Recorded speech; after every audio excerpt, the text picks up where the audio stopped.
महाराष्ट्राचे मुख्यमंत्री आणि गृहमंत्री देवेंद्र फडणवीस साहेब यांनी काही महिना अगोदरच ड्रग्ज फ्री नवी मुंबई ही मोहीम चालू केली।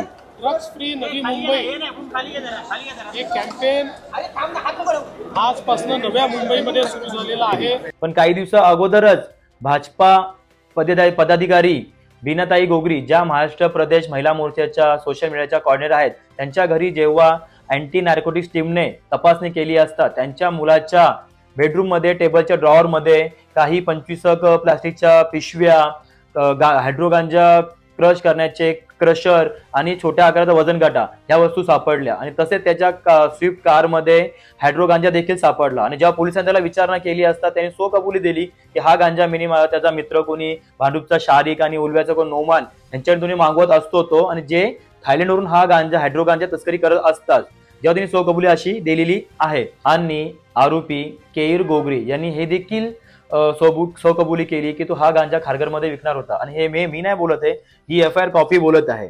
याचा अर्थ आहे की खारघरमधील तरुण पिढीला नशाधीन करण्याचा हा डाव आहे।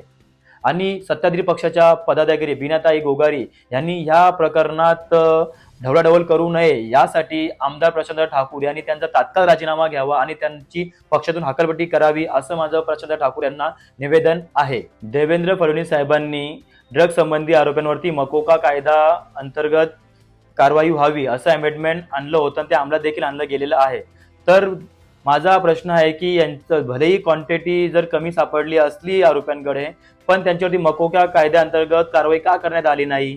संबंधित डिपार्टमेंटला मी पत्र देणार आहे की यांच्यावरती मकोका कायदा अंतर्गत कारवाई होणे आवश्यक आहे।